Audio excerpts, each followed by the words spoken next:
Steakhouse. Hold the Mayo. It's time for Mike Mayo's Lunchbox. Find out what's being served with Mike, Defo and Lubie, the only show that covers food, sports, and the proper maintenance of your car. And now, a man who had the distinction of having an entire health clinic named in his honor, Mike Mayo. I want the flim sauce with the awesome bay, with shafafa on the side. Hey, good afternoon, everybody, and welcome to another week of Mike Mayo's Lunchbox. Here we are, rolling right along. The last week in August. It's actually going to be the first day of September when we're at Gulfstream this Friday, and then it's Labor Day weekend. But we're not taking the Labor Day weekend off. We're going to be working Saturday, going to a casino. How's that for work, Jeff Devo at the Forest? When we go to Coconut Creek, NYY Steak, live remote show next Saturday, bonus edition. It's crazy because we're promoting the first ever Degeneracy in person for the show, a poker tournament September 12th at Coconut Creek Casino. Defo's going to be there. I'm going to be there. Lubie hopefully won't be kidnapped and held hostage somewhere in a northern African country. He will be traveling around Morocco. And hopefully there's no value to Americans these days. But that's a long-winded intro. I am hyped up. I've had a lot of things going on, mainly money coming into my pockets and then flying out of my pockets. How is your financial weekend, Jeff Defoe? Relatively quiet. Didn't do much. Did go out and tried one of the places that was talked about on Let's Eat South Florida, which we had mentioned, Martoni. I believe it's Martoni. It might be Pizza Oven, Yes. which I saw you got into one of your usual kind of, I guess it wasn't an exchange of pleasantries. Exchange of unpleasantries would be more I wasn't unpleasant. No. With somebody about, they had complained about the pizza or something. Well, first of all, they went, I guess it was a woman who went with a group of her friends. Oh, they don't like the chairs. A lot of people don't like the chairs. They didn't like the chairs. She had the nerve to complain about the pineapples they used on a pineapple pizza. And I said, maybe the problem is putting the pineapples on the pizza to begin with. And then I thought to myself, well, why the heck would a restaurant offer pineapples unless they're okay? What kind of pineapple are they expecting? I mean, I don't know. A can of Dole, I would think, would be appropriate for something like that. No, I mean, are you actually getting fresh pineapple chunks? I've heard of pineapple and ham. That was the original creation at a Canadian pub. It has nothing to do with Hawaii. It was a Canadian pub owner that created or had I guess must have been really drunk that night. I think it was before gummies and, recreational marijuana, but who knows? Usually it's ham and pineapple. This woman got pepperoni and pineapple. And then is saying that, number one, the chairs were uncomfortable. She didn't like the type of pineapple used, although she did praise her friend's huge. Was it a stromboli or a calzone? One or the other. I always get those two confused. They have actually what I found there. The pizza, which had been raved about, was good, but I don't know that it would meet the Mayo upscale standards. But it was very good. It wasn't overwhelmingly fantastic, but it was good. But they did have they had a panini that the Mustang had ordered, $11, and it was outstanding. More than enough to feed two people. They had strombolis there and all kinds of other stuff, calzone. And the prices were extremely reasonable. I went there to see my buddy Rockin' Jake, who's a big Mayo fan, by the way. Asked me if you were Jewish. I am. I don't know what significance that was to him, but he's a big fan of Let's Eat South Florida. He makes contributions. Well, define Jewish. I mean, I was bar mitzvahed. I know how to read some Hebrew. I know how to say some raised Jewish. I would consider you Jewish based on the material you've given us. I don't pay for tickets to the high holy days. I don't go into shuls or really daven at any point of the year, except when I'm at the track and I'm trying to root home like a pick five. But I'm no praying and no going into the synagogues for me these days. I don't know why he asked me that. I mean, it would be of little significance, I would think, considering that, he just wanted to say that he thinks the Let's Eat South Florida page is fantastic. He, by the way, makes his own. He has like a line of sort of homemade pickles that are excellent. So he wanted to come on the show maybe and tout that one day, which a lot of people buy him at his shows. Yeah, I mean, he makes them. They are good. I bought a jar. I'm not like inclined to buy jars of dill pickles necessarily. I'll I'll buy like the burger chips and put them on sandwiches. But very, very good. They really were well done, well taken care of, and had a lot of flavor and taste to them. That notwithstanding, I mean, on Martoni's, yeah, I would say it was a great venue there for the music that was being played. And drinks were this wasn't happy hour, but I was paying like $8 for like my usual Tito's and grapefruit. Nice. Mustang and I had more than enough to eat. They sell pizza by the slice. The other stuff was fantastic, and but we got out of there for like $50 seeing a live music show Can't on a beat Saturday. that, So especially yeah, if they got live and music. I thought the place while it wasn't like you were sitting in some fancy leather chair somewhere, but I mean, it was fine. Very nicely done on the inside. It's been a few different places, so I wish the guy a lot of success, and I would go back. Well, I'm glad that you got out and tried a new place and something that was on the Let's Eat group. And that's the whole value, the utility of the group is Yep. you see something, you like the way it looks. Maybe, obviously you got to put a little bit of faith into the person who posted it if they're raving about it. And hopefully they're not stark raving mad and is recommending something that's, crazy. But no, and I had a similar experience with my Saturday night steak adventures. I wanted to get one at Vignetto's, an Italian place in Oh, that place is Plantation great. I on love University, but it was too crowded because somebody posted like this beautiful crusted pan seared sirloin strip that they have at Vignetto's that supposedly is prime beef and it's going for $65 or market price these days.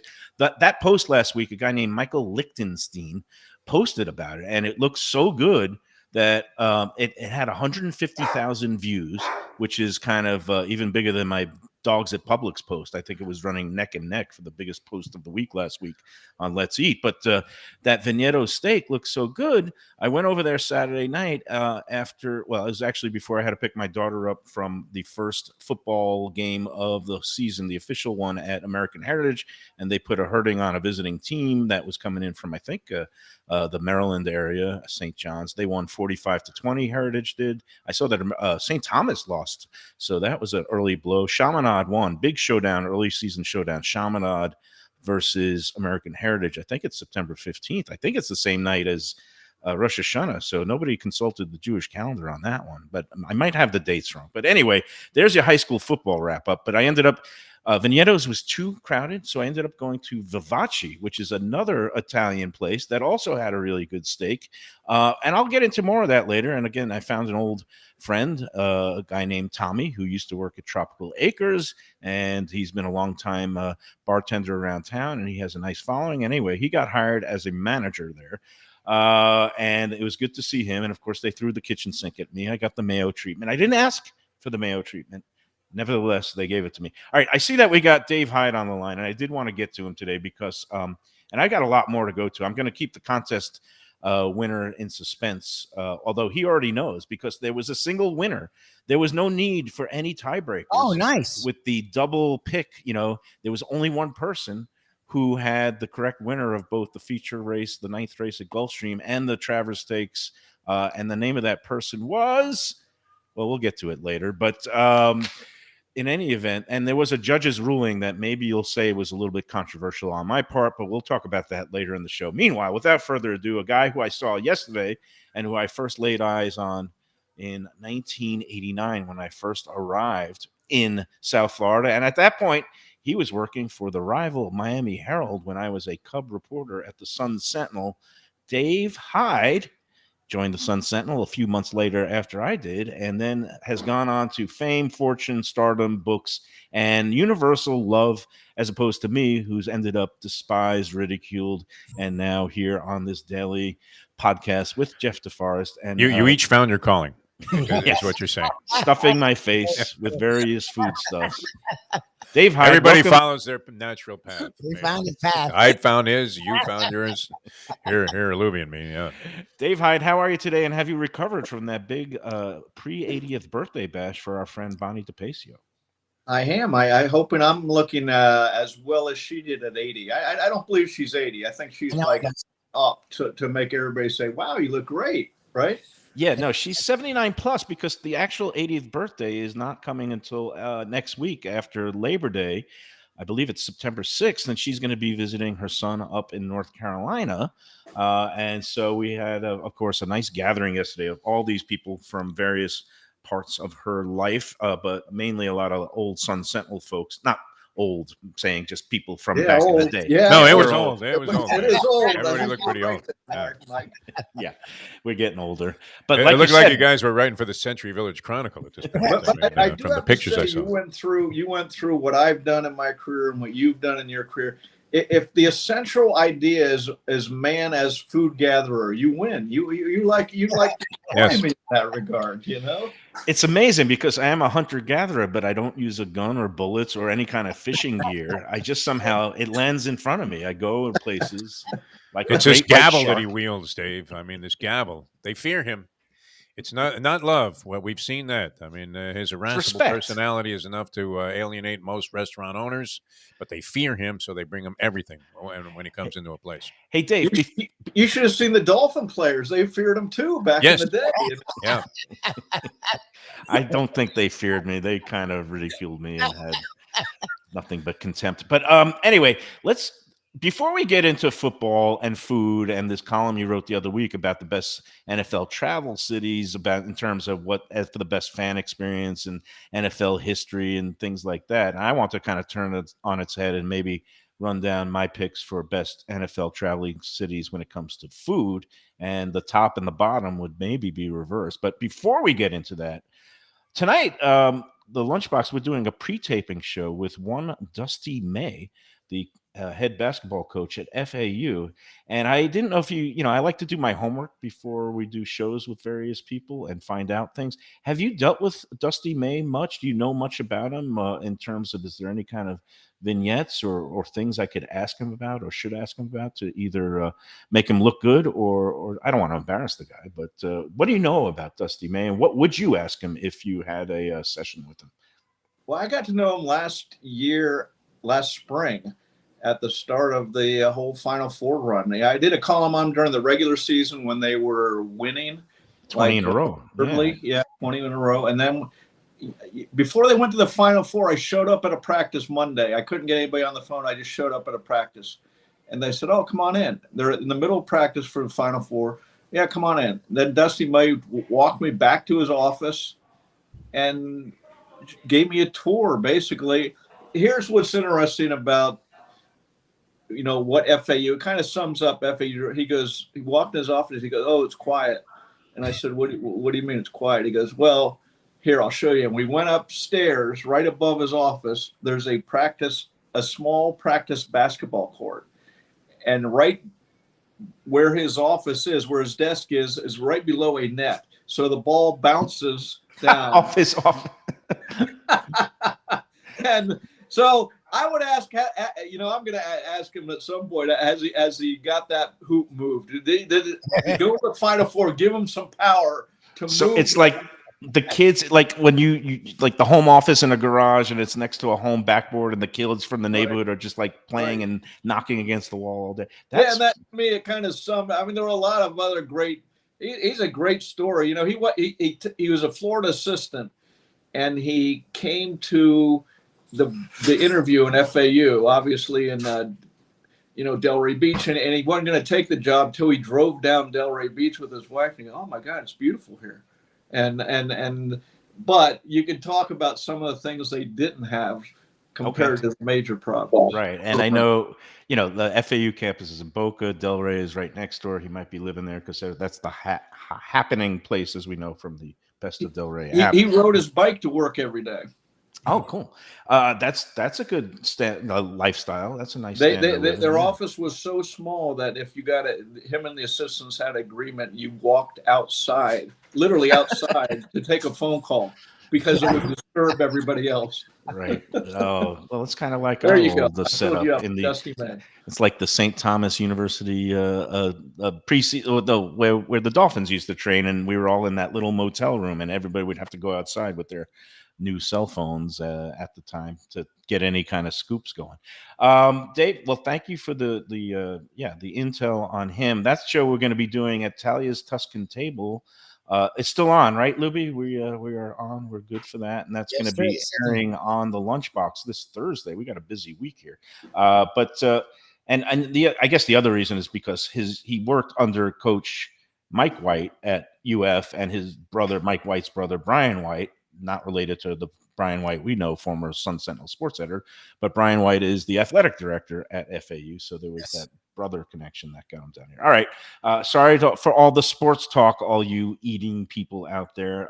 Let's get into the food and football.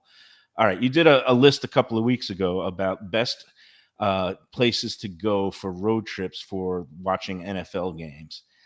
And I understand that food was not a consideration.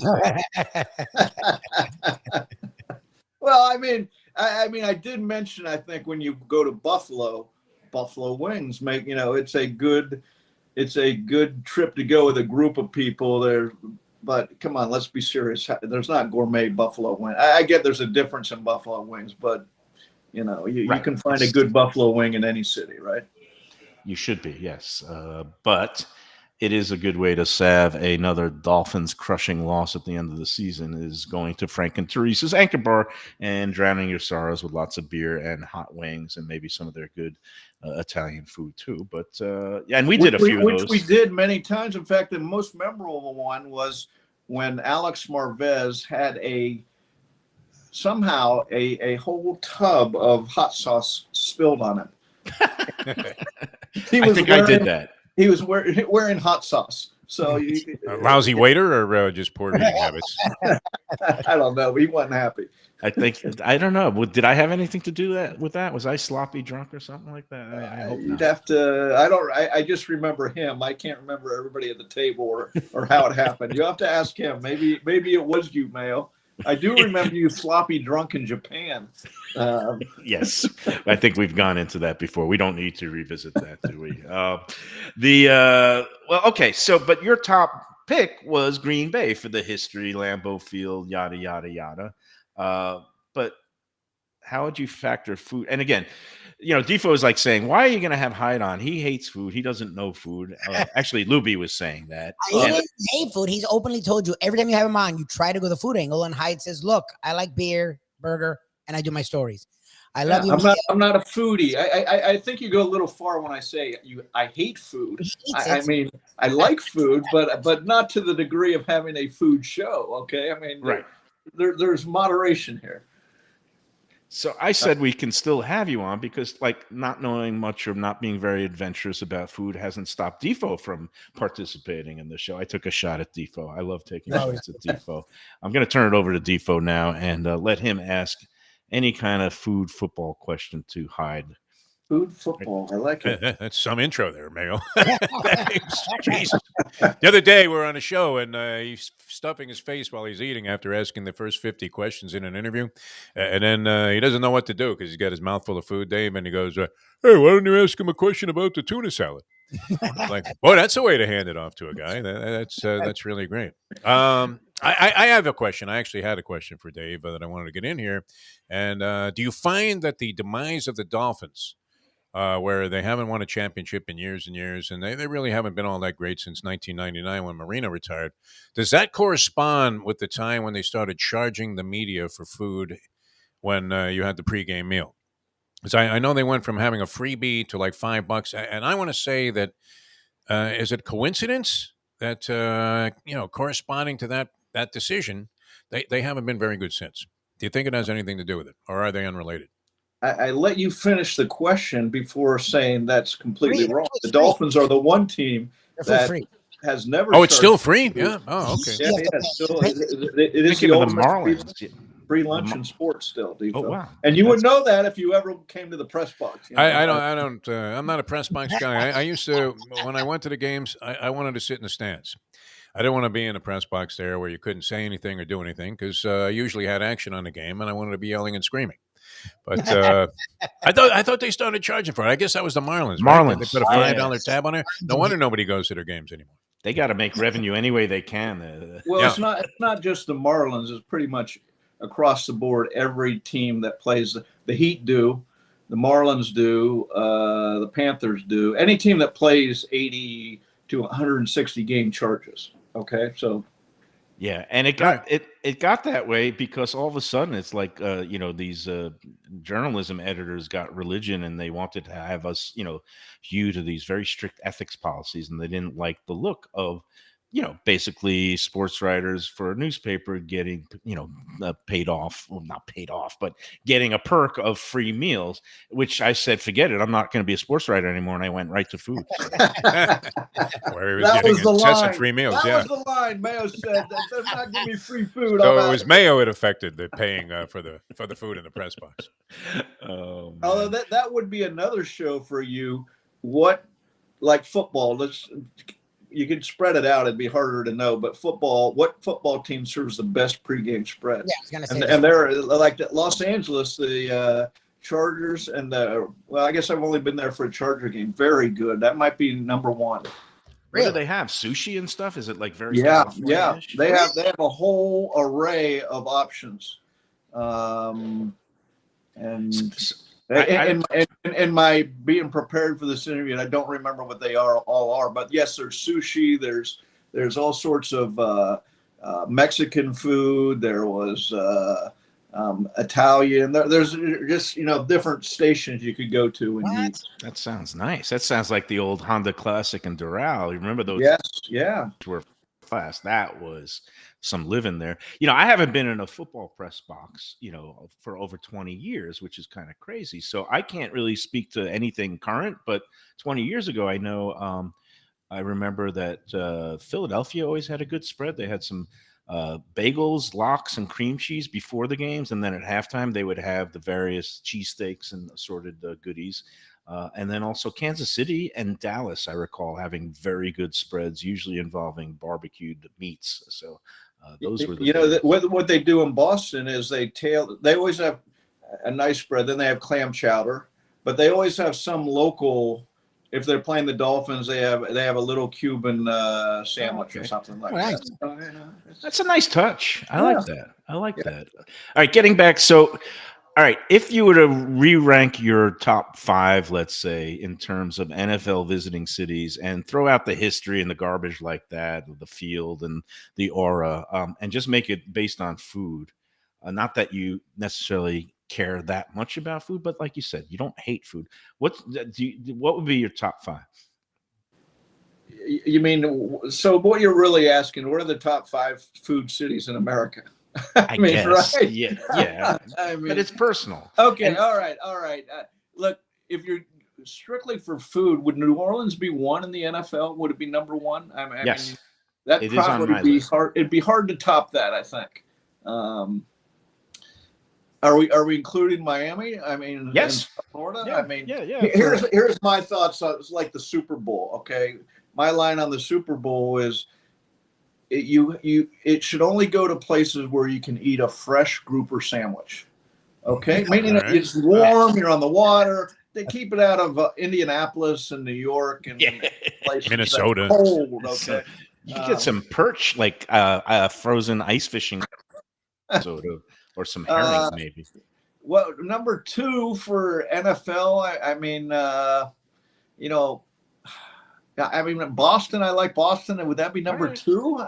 No, I didn't even have Boston in my top 5. It's a good Okay, food city. I'd have to. I didn't know I was going to need a top 5. I did. Okay, All right. I think won't. we'd agree. Green Bay's not in the top 5, though. No, and then Defo, do you have a quick your top? New Orleans. 3? People New are putting that Orleans, on the chat line. That would have to be definitely top 5. I don't know, it would be everybody's number 1 choice, but you can't beat it for exploration of new food. And I remember the first time going there, I was covering a Sugar Bowl game, and I was like, "Wow, this is overwhelmingly good." So I would consider them to be among the top 5 food cities in America and in the NFL. It starts in the morning. You go to the Cafe Du Monde for a little Beignets, coffee, which Defo and, doesn't like. He thinks it's a tourist trap. No, it was just Well, the yeah. hypocrisy of Mayo, Dave. You understand Mayo. You've worked with him a long time, where he condemns a place as being like for losers only, and then that's his first go-to place. No, Right. There's certain tourist spots that are worthy of trips, and certain tourist spots that are just tourist traps. Well, Joe's Stone he was Crab- giving me the business for going to Acme Oysters, which I think is fine. That's fine. And any That's New fine. Orleans person would say, yeah, they're as good as any place. It's a good spot to go to. They have a lot of good things. And after ripping me to shreds for that, for being so ordinary, he says, yeah, I was at the Cafe Du Monde for a beignet and a cup of coffee. I waited behind 30 homeless people to, get in there too. So, and then be overcharged. It's because there are other more locals kind of hidden gem oyster places around town. Whereas for other beignets beignet and coffee, I'm Cafe sure there are Beyond no is other it. places that make There's beignets a in million New Orleans. beignet places. All It's right, New all right. Orleans. This is Let's what not- happens on this show, Dave. A guest comes on Food and they fight. get lost Food fight. in the crossfire. All right, Food of fight. course, I like I'm going it. to give my top 5, and then we're going to go to the bottom 5, which is real easy. New Orleans, San Francisco, Chicago. I think Chicago's a great food town, and it's easy to get around downtown, and it's close It's to a the steak stadium. town. It's a steak town, right? No, it's Pizza. a lot of good, high-end, innovative food. Alinea, the molecular gastronomy, Girl and the Goat. I mean, there are some really top-notch restaurants in Chicago. I got Miami, number 4, and then I got a tie for 5th between LA, New York, Philly, and Boston, because they're all good big cities. Philly. Way to I'm make it a surprised top 10. Philly's in there. Yeah. Philly's a great food city. It has grown into one of the better. Ask Mike Stocker. Ask my man Mike Stocker, who's still a photographer at the Sun Sentinel. His son lives there. They go every time, and they find all these great restaurants. It's become a great restaurant town. So besides the usual cheesesteaks. All right, bottom 5. Give me your Defo right off the top. What are the 3 cities you would hate going to if you had to just be going there for food, for eating? Strictly for food. I wasn't overwhelmingly impressed with Minnesota. We were there for a Super Bowl. And unless you like walleye, you're out of luck, man. You're not eating for like a week. I had lots of walleye. Yeah. Indianapolis was no bargain. I mean, No, Indy's on my bottom 5. Side of that, what is that restaurant where they have St. Elmo's Fire St. or whatever Elmo's, they yeah, call they it. got a St. Elmo's cocktail. Steak. Now That's that is a tour. I don't know if it's a tourist trap, but it's all anybody mentions in Indianapolis. Oh, Yeah. go to St. Elmo's. Like that's it. That's like, how you know it's a shit, Right, a right. sucky food town, because Yeah. it belongs in the bottom 5. Because if But everybody think just about it. mentions Your St. Elmo's, signature dish is a shrimp cocktail. I mean, what is a And you're shrimp in cocktail? Indianapolis. It's a bunch of raw shrimp. Unbelievable. very frozen. good, very good cocktail sauce. Yeah. It's, But I mean, that can't be it. And plus, we have a personal bias there, Dave, and you can imagine the indignity of suffering through this. When Lubie and I went to St. Elmo's on a recommendation of a friend, they told us they didn't have a table for us, and then 2 seconds later, we see Jim Gray of all people walk right in. They go, "Hey, you got room for Jim? Yeah, okay, set him up at the bar." Like, big time. are you kidding me? We don't have the same distinction and pull in here as a Jim Gray, so I would never go back there. We ended up at White Castle, so. That was like the second biggest place. That's kind of The a diner. career statement. That's a career Yeah. statement right there. Yeah, White Castle. What about in you, the Dave? Navy. What's your worst, or at least that you would not want to have to stay there for more than a day and have to eat? Oh well, I mean, I wouldn't want to stay in Green Bay more than a day. Ta-da! From first to worst, amazing. But the hotel's bad. I mean, but if you're talking the setting of the football stadium, it's kind of neat though, and that makes for something. It's a pilgrimage everybody should do once, but not more than once. And if you like cheese curds or cheese and Cheese and kielbasa, sausage. It's like And Forrest beer. Gump with shrimp. It was cheese in Wisconsin. They can come up with anything. So cheese curds, mac and cheese, Fried cheese cheese. bratwurst, cheese sandwich, cheeseburger, cheese on your head, cheese foam cheese on your head. All right. Lubie, what's your worst in terms of, if you look at the 32, where would you not want to? We've been in Indianapolis. Yep. That was dreadful. Minnesota is dreadful. Like, that's not a joke. Like, literally, walleye. Minnesota, some okay restaurants, but it's gone downhill. I don't know. We were there not in the cold. Maybe when it's nice out. When it's cold, you're bopping around Minnesota. It's like -15. So Minnesota's rough. Indianapolis is rough. I've never heard anything good about Cleveland. Nothing. I've heard nothing good about They Cleveland. have some good restaurants. Michael Simon, the Food Network celebrity, he has a bunch of restaurants there, and they have some good restaurants in Cleveland. Defo, I am surprised and shocked that you didn't mention Cincinnati, the birthplace of Skyline Chili. I don't really consider that a food city. Yeah. It has the Montgomery Inn, and the Montgomery Inn Yeah. in Cincinnati is the known restaurant. But it's like Indianapolis. It's beyond that. Name another one. Yeah, well, There's a steakhouse there that also, I guess, is in Louisville, which the name escapes me, but has a good reputation. But leave it to Mayo to, you can't do an interview without slipping in something about well, Skyline. no, and you'd be. Defo, just for geography's sake, Louisville's about a couple hours from Cincinnati. I know, but they have No, 2 locations. Twin so they- locations. yeah, it's yeah. a place that's big with the Oh, racetrack okay. crowd. That's why Yeah. he knows it. I think it's called Something with a J. Yeah. Ponies? Or no, I don't know what it is. But they advertise it on the TVG, so that's how. How bad is Detroit? Okay, so Brian on our chat. Detroit's I good. disagree about Jacksonville. I think people make fun of Jacksonville, but it is in Florida, but it's not. See, I've been there a couple of times. I didn't mind Jacksonville. Like, I don't think Jacksonville's as dumpy as people say it is. I don't know. Maybe I'm wrong. No. Here's my bottom 5, and then we can discuss. Okay, and this is, I guess, is in descending order from 5th worst to the absolute worst. I have Cincinnati or Cleveland at the 5th worst. Indianapolis, Jacksonville, Charlotte, Green Bay. That's my bottom 5. It is a city. Charlotte. What do you get? You get city. it's. I don't know. Have you ever had any kind of standout meal in Charlotte, North Carolina, home of insurance companies and banks? I haven't, but you know, Jacksonville. I'm trying to think who I would put in rather than Jacksonville, because I've warmed up to Atlanta. Is Atlanta really? Yeah, Atlanta's a great food. I mean, they have a good food scene. Okay. They're fine. Yeah, they're fine. I mean, they're in the middle. Yeah. So, all but right. Jacksonville, Well, you go to the beach. You don't go to Jacksonville proper. You go to the beach. Jacksonville Beach. it's called Atlantic Beach. Atlantic Beach has some funky little seafood joints that are okay, but you know, it's still. Is Detroit bad? I know people make fun of Detroit, but it is a city, right? Like Detroit's food is bad. They have a decent food scene. They have Greek town, a lot of Greek restaurants and Greek immigrants. Oh, Detroit, yeah. Detroit is the pits. I mean, it's Little Caesars is like number 1 there. What are you I know talking it has Greek town. I've been there. And, Jets Pizza. All right, Detroit almost cracked the bottom 5. You know what? Because I love Skyline Chili and Montgomery in, I guess maybe I could put Detroit in instead of Cincinnati. Wait, you love Skyline Chili? We've never done that with you? I think we've done that with you. We haven't. I'm thinking it's coming back to me. I tried to erase that. I grew up in Ohio. I went to school near Cincinnati at Miami University, so I know all about Skyline Chili. And the only time people that I know ate Skyline Chili was 2 a.m. after hitting the bars, you know? Or when they're constipated, because there's nothing more effective at clearing you out than a good bowl of 4-way. Fo, your preferred, again, let Hyde know, what's your preferred order at Skyline Chili? That would be the no way, as opposed to the 3-way, 4-way, or 5-way. As in, no way I'm going there. I mean, and Mayo's got issues. You know this, Dave, from working with him. I mean, he's got like deep-rooted issues, and he keeps wanting to call Skyline Chili, and if they just call it Skyline Slop or Skyline Spaghetti with some weird spaghetti sauce. I've had this discussion. It'd be fine, but when you're thinking of chili, you're thinking of something completely different, and right. You know, to be that deceptive in the name of it's not really chili. I'm with you.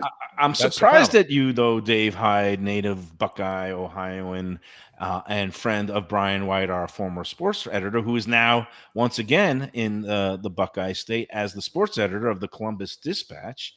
He turned me on to Skyline Chili on my first road trip to Cincinnati with the Dolphins in 1989. He was a Dolphins beat writer for the Fort Myers News Press, and he said, you got to come check out this chili place. It's not really chili. They put it on top of spaghetti. I heard the word spaghetti, and my eyes lit up. You can do anything with pasta. I am a complete pasta whore. I love pasta in all shapes and varieties. And he took me there, and I was like, this is weird. This is almost kind of, I don't want to say disgusting, but it's just so different, sludge-like with hints of cinnamon and nutmeg, and I loved it.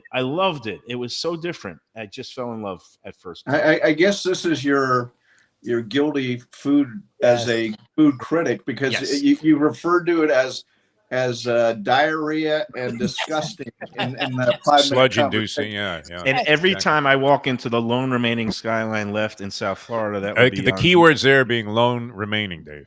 Think about that. University Drive in Sunrise. Tony Doyle, the owner, looks at me and gives me like this sideways glance, like he knows I like it, but he knows the way we talk about it on the air.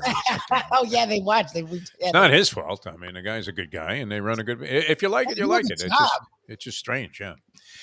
What do you think about the Miami of Ohio? Didn't you graduate Miami of Ohio and Miami hooking up in the first football game? Roommates. Did you wrangle a trip there, Dave? Did I what? Did you wrangle a trip to cover the University of Miami game so you could get back to your old roots? Where is that game? Is that in? It's down here. It's down. Oh, it's here. Okay. You think Miami University? Yeah, they're not traveling to Miami of Ohio. You're right. They're coming here for a check, right? They're coming here for it's a scheduled win. the Miami quarterback, Miami's quarterback was asked about. He put out a very controversial quote over the weekend where he said, "We're the real Miami," and that's always like love that, fighting yes. words, and that fighting words. I will tell a story. I might, if I write a preview column, I might use this story in it. But when I first moved to South Florida in the mid 80s, I moved here, and then Miami played Miami in like 87, 88, something like that. And you remember the Hurricanes at that time were national powers. And that summer, Miami had a reunion, a luncheon for alums. And the football coach was there, who I'd covered as a student reporter, Tim Rose. And so after they had like a lunch, and after they served alcohol, and the guy next to me was just blitzed, and who I didn't know, but and so they took questions, and he said, "Hey, coach, are you going to kick Miami's ass this fall?" And like a silence fell over the room, like, oh my God. Al Lombardo ended up going to Ohio. It was an Al Lombardo type question, and without missing a beat, Tim Rose said, "Are you on drugs?" That's sort of how I approach this game. That's our chances. Nice. Hey, before we let you go, Dave, and I do appreciate the time today because I know you're very busy this time of year as football is almost upon us. All right, I'm going to throw you a number. 215. Who's closer to 215? Tua Tagovailoa or a certain ex-president? Oh, Tua, a certain ex-president's closer to 300. I mean, that's not.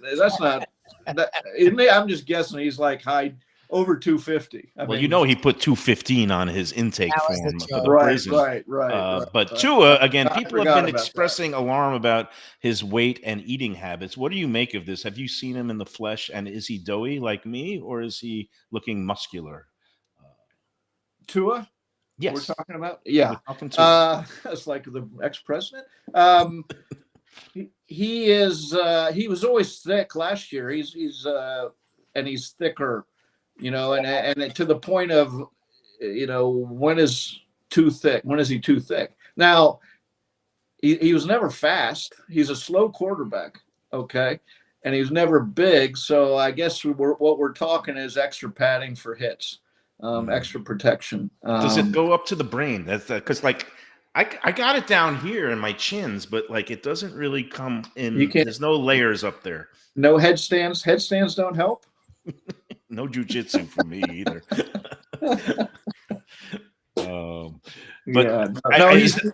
He's noticeably heavier though, and to the point. The first time I saw him, now I'm used to it. I was like, wow, he's fat.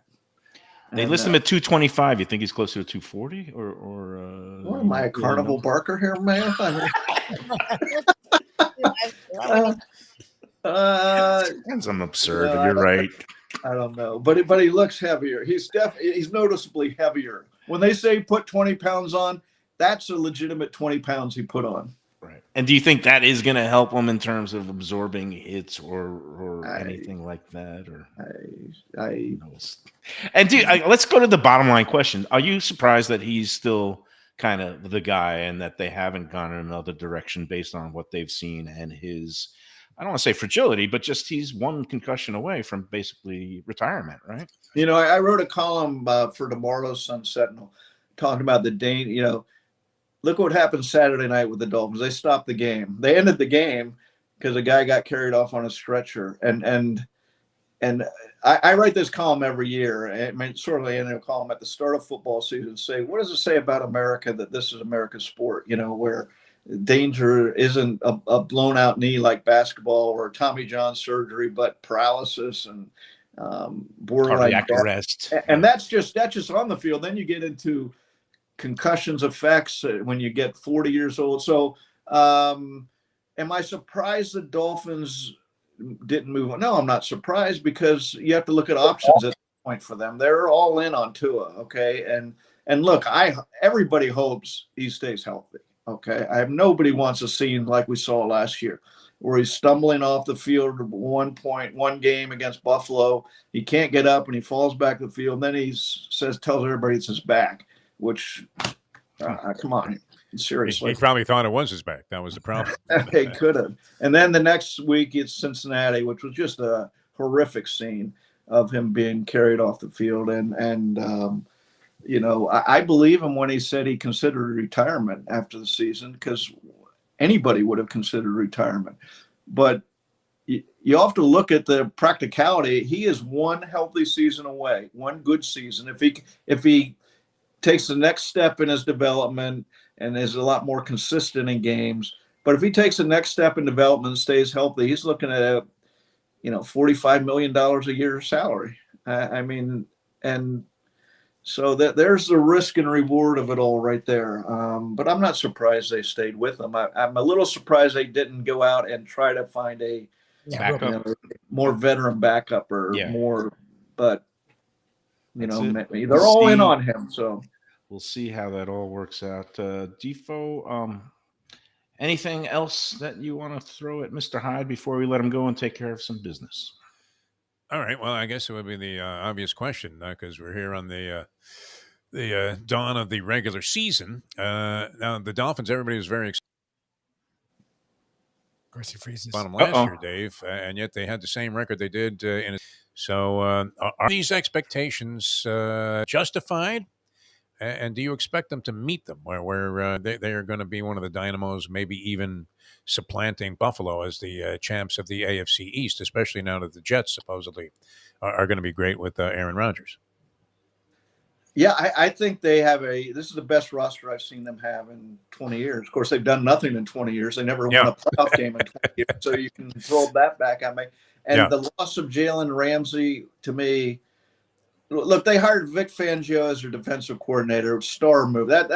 He's a defensive coordinator, you know, as good as anybody in the league. Okay, and his record backs that up, and with various players and various defenses on various teams. And what does he do? Just like Mike McDaniel when he came here, they got Tyreek Hill. All right, he changed their offense. Okay, they got Jalen Ramsey. Vic Fangio's first pick was Jalen Ramsey, and now they've lost him for, you know, who knows? Probably most of the year. So that was a big blow. I still think they'll be a good defense, and you know, the question to me is, can their offense be more consistent?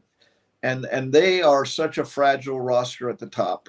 We mentioned Tua. Teron Armstead is going to miss every year. He misses 4 to 5 games. Which games is he going to miss? Or is this, he hasn't practiced hardly at all? You know, I mean, Bradley Chubb has a history of injuries. You can go down the list of some of the guys they put a lot of money into and are banking on. You know, it has to be a perfect storm almost of things going right for them. And we've seen that happen this year in South Florida between FAU, and Panthers and Heat. And well, I say the key to the whole Dolphin season is what Coco Gauff does at the U.S. Open. If she goes all the way, then the magical run is going to continue for South Florida. And we'll just exclude the Marlins because they're always the exception to the rule. Hey, they're above 500 still. Come on. I mean, they've had a season beyond expectations, and now it's drifting back. But we got Messi. That's right. Messi. Look at Messi. Look at that. The dream run continues. All right. We are going to be following you in the pages of the Sun Sentinel as this whole football season unfolds. Dave, always good to see you, both in the flesh yesterday with Bonnie. Did you eat any of the food there? Because I was so busy drinking and chatting with people. I had one chicken wing, and that was it. You know, wow. I mean, for the same reason, you know. Plus, I got there late, and so I was really having to catch up. So, you know, it was a lot of fun seeing you. A lot of fun at the, you know, it was like a Sun Sentinel reunion. You know, always good to catch up. I did not recognize Ira Winderman. He looks so skinny, and he is. He's a healthy guy now. It's amazing. He was talking smack about Defoe's tennis game too. So I used to clobber Winderman. Yeah, Harvey Fialkov was at the party too. Harvey's a good player. Winderman sucks. Yeah. Plus, Winderman is blind. He's the worst official I've ever seen. He should never, ever criticize NBA officials. literally blind. I There you mean, go. his ball will bounce, ricochet, rebote off the fence, and he'll go. You don't even say anything, and you'll give the score. Maybe later, goes, What do you mean that was out? You're like, there's a hole in the fence, Winterman. What do you want me to tell you? That's it. Blind. All right, Dave, How we'll about let you Ira go. playing, Oh, Ira playing Fialkov? What's that look like? Blowout City. be very loud. Harvey's too precise. Harvey doesn't look like he'd be overwhelmingly good, but He's he is. good. I've Yeah, heard. Yeah, yeah, he's yeah. good. I know he's good. He's got Yeah, the no, he's very deceptive good. moves. All right, Dave, we'll let you go. We All got to right. take care of some business. Always good seeing you. Anytime. You too. And what are we going to talk about? We're going to talk about Tropical Acres. It's Yes. Tropical Acres Monday. It is a great time to go in there because it's half price wine night. Yep. Along with $39 lobster specials are still going on, along with all the great stuff that you find there every day of the week. Tropical Acres is at 2500 Griffin Road, just west of the airport and 95. And it's been there since 1949. The Studiali family will take great care of you. They are masters of hospitality, service, selection, value. Go in there, happy hour at the bar with the half price drinks and the reduced item small plates. Then you go into the main dining room. You get your filet mignon, you get the prime rib, any size you want. You could even add on extra ounces, kind of like Tua did over the offseason. You know, you could get the king cut and say, throw another 6 ounces on there, and they'll do that for you. That's the kind of place that Tropical Acres is. I love it there. You will too. Go to Tropical Acres. They're open every day but Sunday, and the dining room opens at 4:30. And they have a butcher shop that sells good cuts of meat that you could throw on the grill at home and prepare yourself. That's open from 10 a.m. to 6 p.m. Monday through Saturday. Tropical Acres, tell them the Lunchbox sent you. Best press box food ever was the California Angels, Mike Mayo, way back in the day. I actually served you like a restaurant meal that you would get in a 4 or 5 star place for the press, believe it or not. Available to everybody, and there was a kinder, gentler world back then. I thought the Dolphins started putting a $5 tag on that. They're the ones. It's free. I used to literally go to games because I was 5 minutes from the stadium to eat, watch the first half, eat at half, and leave. There you go. Yeah. How come everybody's so hungry while they're covering the game? All right, we're coming back with more Mike Mayo's Lunchbox in a moment. Mayo here for Delaware Chicken Farm and Seafood Market. Since 1951, family owned for over 70 years, the home of freshness. I've been a customer for over 3 decades, and it's the place to go for poultry, steaks, meats, and of course, their unbelievable selection of fish and seafood. They've got it all. Key West pink shrimp, grouper, snapper, lobster, and of course, Florida stone crab claws of all sizes. Don't forget their famous fish dip and a full selection of prepared foods. It's located at 4191 North State Road 7 in Hollywood, just across from the Seminole Classic Casino. Owner Doug Carter and crew will take great care of you. Make sure to check out their weekly specials and daily catch online at DelawareChicken.com. Quality, value, freshness, that's the Delaware way. Tell them Mike Mayo and the Lunchbox sent you. Do you like pizza? Who doesn't like pizza? Well, my spot for pizza is the Pizza Spot. It's in that little bit hard to find Riverside Park neighborhood of Fort Lauderdale, but it's totally easy to love. It's at 601 Southwest 12th Avenue, New Haven style, a pizza from Wade and Reese. It's a lovely outdoor spot. You could also pick up pies to go at 754-779-7788, 754-779-7788. Again, they're open every day but Monday for lunch and dinner. Some of the best pizza I've ever had. Go to Pizza Spot. They also have subs, salads, and more. Tell them the Gambling Gourmet sent you. If you like seafood in a comfortable setting, outdoors, even keel fish shack at the corner of A1A and Commercial Boulevard in Lauderdale by the Sea, that's my spot. It's upscale food in a down-home setting. The chef owners, Dave and Brad, do a terrific job with all the seafood classics that you want. They have the best grilled oysters in town, bang bang shrimp, lobster rolls, and deli fish specials. They also have weekend brunch Saturday and Sunday. They have deli happy hour 4 to 7, and they also have other weekly specials like mussels on Monday and oysters on Tuesday. Go to Even Keel Fish Shack and tell them that the Lunchbox sent you. Want great Italian food in a beautiful beachfront setting? Have I got the place for you? Casa Calabria at the Ocean Manor Resort, 4040 Galt Ocean Drive in Fort Lauderdale. Highly rated across all the restaurant review platforms and totally Mike Mayo's Lunchbox approved. Delicious, authentic Southern Italian food in a cozy dining room overlooking the Atlantic. Live music in the lounge, full bar, and a great wine list. Owner Frank Talrico takes great pride in his family recipes from his native Calabria. Fresh fish and seafood, veal, house-made pastas, and marinara sauces smooth as silk. You gotta try the imported meats and cheeses on the antipasta platters, and don't miss that ricotta gnocchi, fluffy little pillows straight from heaven. Casa Calabria, open for dinner Tuesday through Sunday, closed on Mondays. Tell them the Lunchbox sent you. This August, Visit Lauderdale invites everyone under the sun to indulge in the annual Dine Out Lauderdale promotion. This year's options will be more diverse than ever, with fine dining restaurants, casual eateries, and even your favorite cafes and ice cream parlors part of the mix.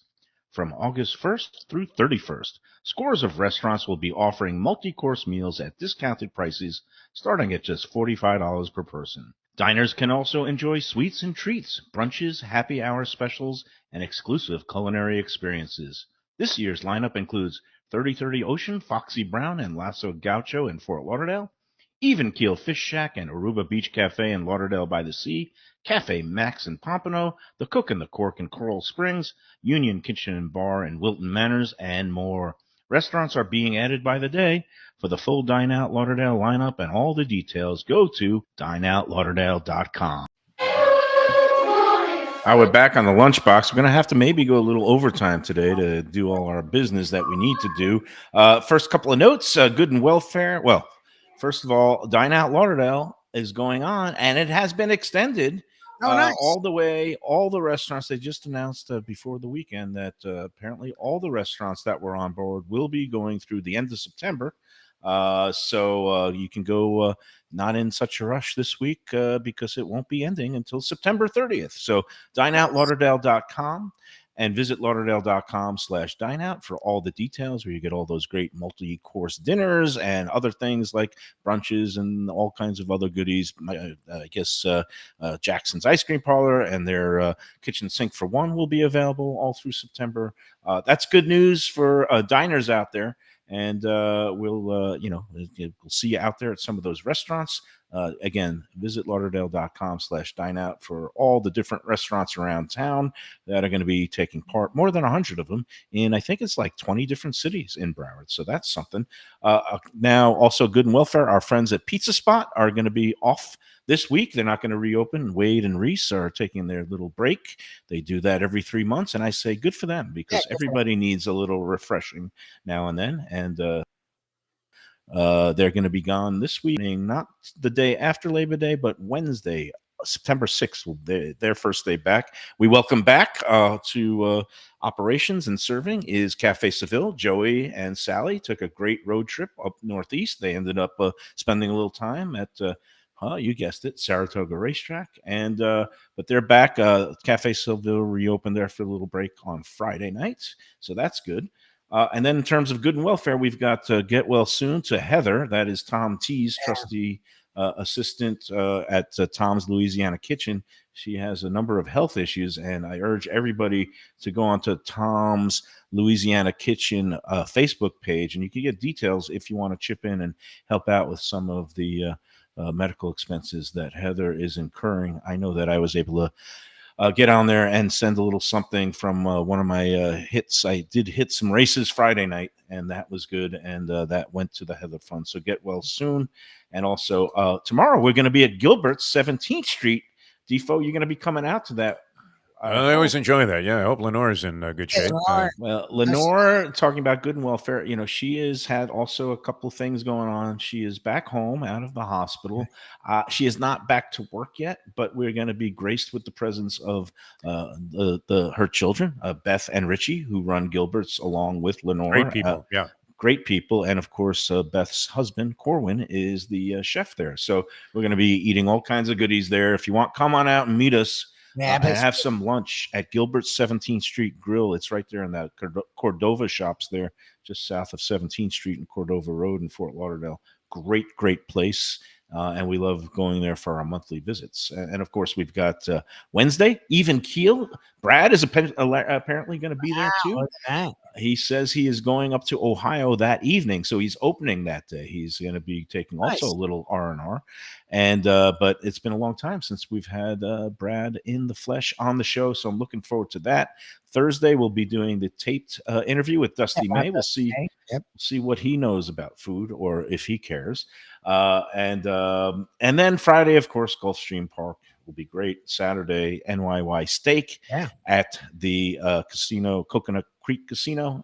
And then we're going to take the holiday off. Then Lubie's going away, but not until, well, whatever. We'll figure that out later. We'll see if We we're got going a to get jam-packed week, and we hope everyone follows us along. Yes. And one last thing. Oh, the contest winner.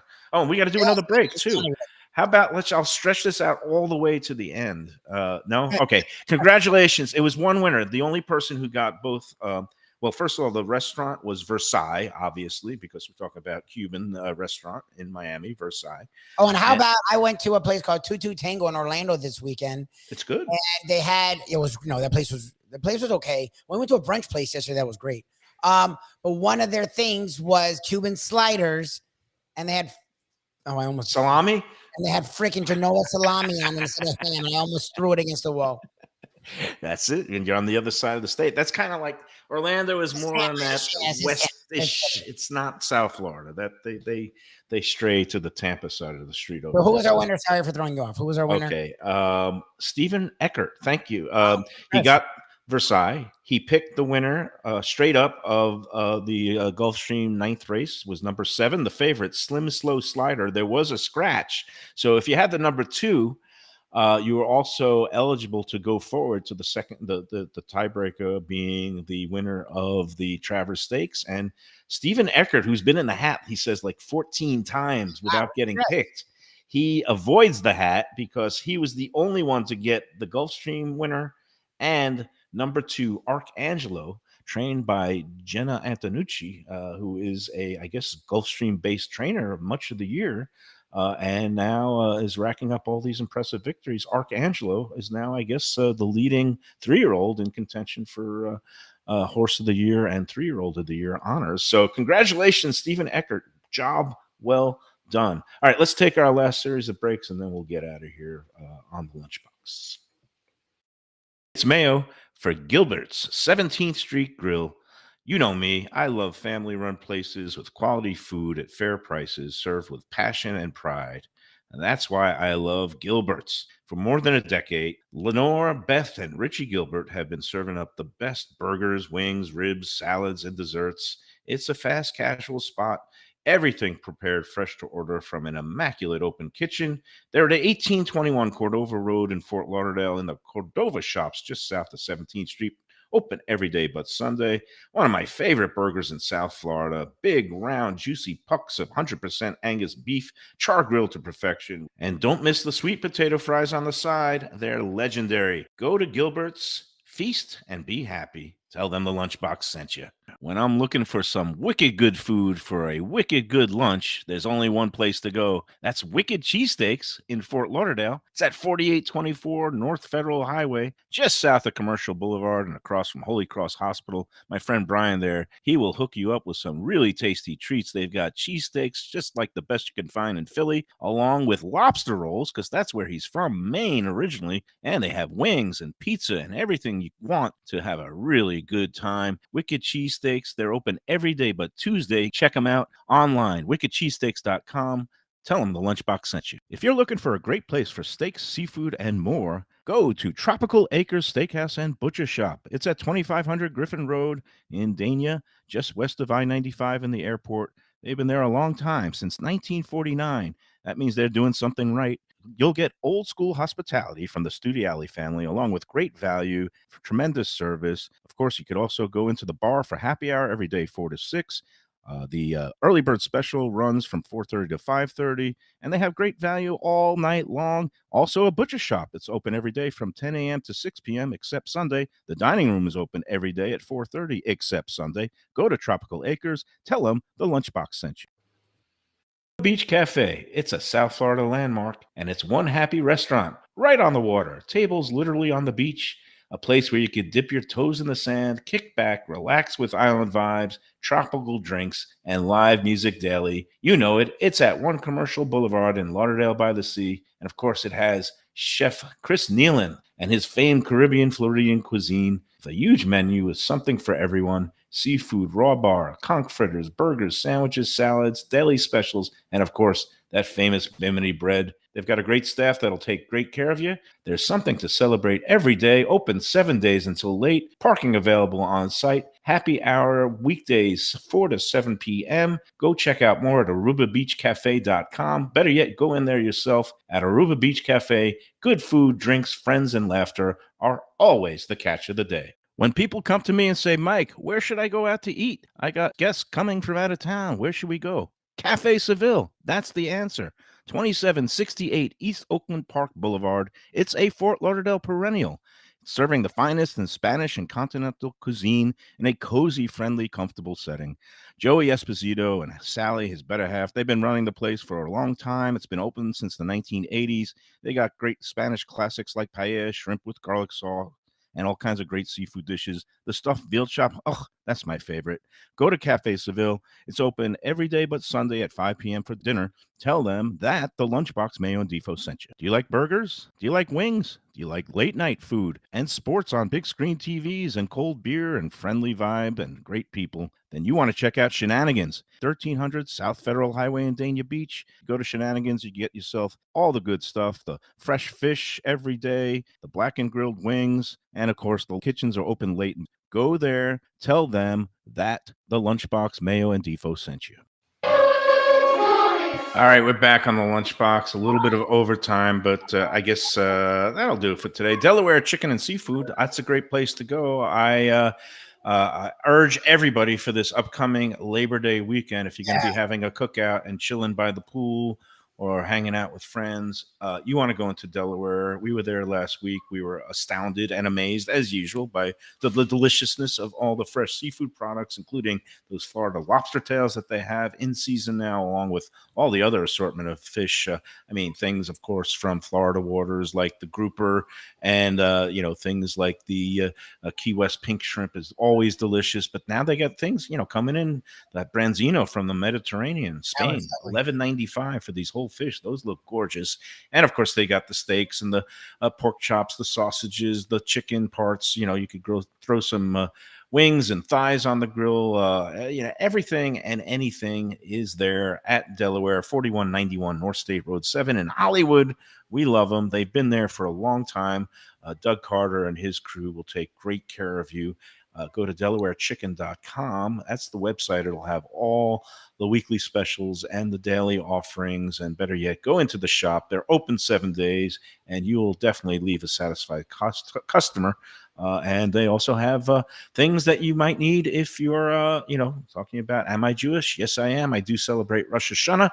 And they have all kinds of provisions for the upcoming Jewish holidays. The New Year is going to start on Friday night, September 15th, and trying to see if we're going to get back in with our friends at Grandpa's, because I did stop in there, but Mark Freed was gone. But I got there's their sheet, that's the Rosh Hashanah offerings and the catering list, and you got to get those orders in by September 10th. So we're trying to get in there and do a show next week, maybe Tuesday the 4th. We'll see if Mark is amenable. If not, we'll be in there before Yom Kippur, and that's the Yom Kippur sheet, which is basically you get the bagels and all the great smoked fishes and the cream cheeses and stuff like that.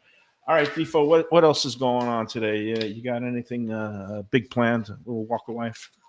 I got to get out there. Ankle's a little gimpy. I don't know from what, but a little prohibitive there. We'll see if I can make it around. And then later on, Talia's Tuscan Table, a very fine place, which I recommend all the time. People ask questions about catering in the Boca area. I think they're outstanding. I don't know. There might be better, but I don't know how you could beat what they had to offer. I loved pretty much everything we had there on our first visit with the football coach at FAU, whose name escapes me now. Tom Herman. You remember the sports stuff. I'll remember the food and the restaurant things. And then we got ourselves a good little couple here, right? or trio. Go check out the South Florida Live Facebook page. We are newly emblazoned with the picture of the three of us. It looks like either the Three Amigos or the Three Stooges. Take your pick. But nice job there. Sue Stocker, again, who came out, my former colleague at the Sun Sentinel, did a really nice job taking some photos of us. I'm going to use those glam shots in all kinds of materials as we just grow into a huge beast and demanding free food wherever we go. No, that's not how it works. I usually show up and then they just end up falling over themselves, bring out the whole kitchen sink. I don't want that to happen. But thanks again to Tommy and the owners of Vivace. Really nice. Santina and her husband, Vito. Really good place there on Broward Boulevard, 9756 West Broward Boulevard. Good Italian with some good steaks as well. So it's not just vignetos. And the ones at Vivace, not prime Angus, but they're $38 for this beautiful bone-in strip sirloin. That was a very, very tasty meal that I had Saturday night.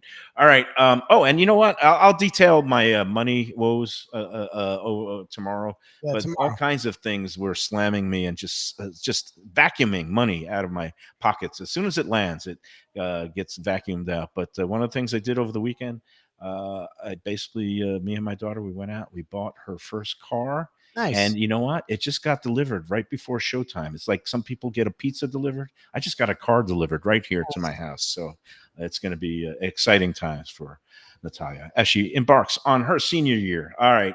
But don't ask me about the insurance. Oh, my God. Do you know what? Okay, I'll talk tomorrow. That's it. Defo, you have a good day. I hope that the ankle gets better. Lubie, I hope everything goes just swell with you. And we'll see everybody tomorrow at Gilbert's, 17th Street. What's it called? Grill. That's it. Gilbert's tomorrow. Come on by, have some burgers, and say hello. Noon Tuesday. We'll see you then. Until then, for Jeff Defo DeForest, Mike Lubie Lubitz, and thanking Dave Hyde, I'm Mike Motormouth Mayo saying enjoy every sandwich.